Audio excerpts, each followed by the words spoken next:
Ja, wat zou het zijn als we oesterzwammen konden laten groeien op koffiedik? Want de meesten van ons die gooien die koffiedik immers weg. En wat zou het zijn als we daarna nog heel veel waardevolle stoffen overhouden voor bijvoorbeeld het maken van verpakkingsmateriaal, of huiskrip, bodemverbeteraar of zelfs schoenzolen. En ik ben ervan overtuigd dat we er na vandaag misschien nog wel meer kunnen bedenken. Wat zou het zijn als we er internationaal diverse bedrijven aan kunnen koppelen? In de logistiek, de distributie of de verwerking. Op weg naar succes voor Bluepoint Innovations. Goedemiddag, mijn naam is Rob Hermans. Ik ben 31 jaar, vader van een prachtige zoon, Milan. Daarnaast ben ik overtuigd dat ik de liefste vrouw van de wereld heb. En ik ben de eerste Limburgse Blue Economy ondernemer die een eigen crowdfunding heeft gestart. Mijn naam is Leo Vaassen, 44 jaar, ondernemende Burgondiër. Die kennis en mensen verbindt in ketenverdienmodellen. Trotse vader van Lieke, Tijn en Tieme. Mijn missie is een betere wereld voor mijn kinderen achter te laten.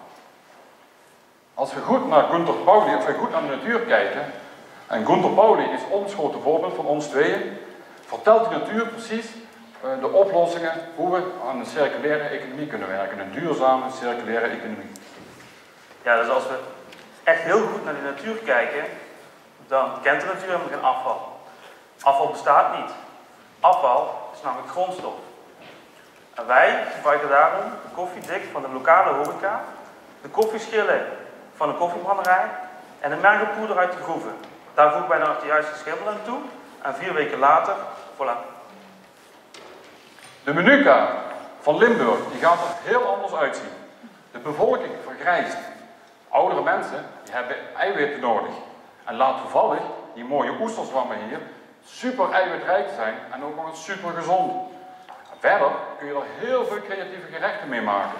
De oesterzwam, de nieuwe Limburgse groente. Ja, want Limburg is bij uitstek de provincie voor paddenstoelen. Kijk maar naar Noord-Limburg en Midden-Limburg. En wij van Bluepoint zijn dan ook de nieuwe smaakmakers van Zuid-Limburg. En na vandaag misschien wel gamechangers. Laten we eerlijk zijn, de huidige waarde van koffiedik is 0. Volgens mij gooien jullie allemaal thuis de koffiedik in de kliko. De economische waarde, alleen al voor Limburg, is 15 miljoen euro. Alleen al door de teelt van die oesterzwammen. Ja, en een verdubbeling van die waarde, of misschien wel of viervoudiging van die waarde, kunnen we creëren door creatieve nieuwe innovaties te bedenken, zoals huiskrip of verpakkingsmateriaal. En ik weet zeker dat hier vandaag nu mensen in de zaal zitten die nog wel veel leukere en slimmere ideeën kunnen bedenken.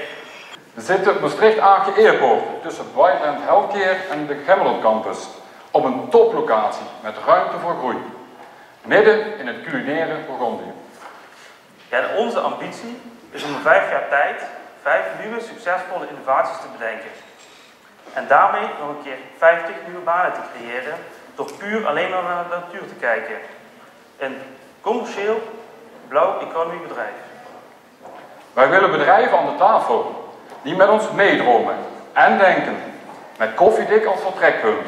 We kunnen koffiedik nog vele keren gebruiken voordat we het teruggeven aan de natuur. Ja, we zoeken partijen die durf hebben om door te pakken.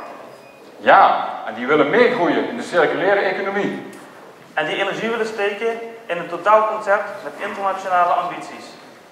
En als jij daar bent, of jij daar bent, of jij daarachter bent, kom aan onze versnellingstafel. Help ons afval te reduceren en een concrete invulling te geven aan die circulaire economie. Wil je misschien een koffie?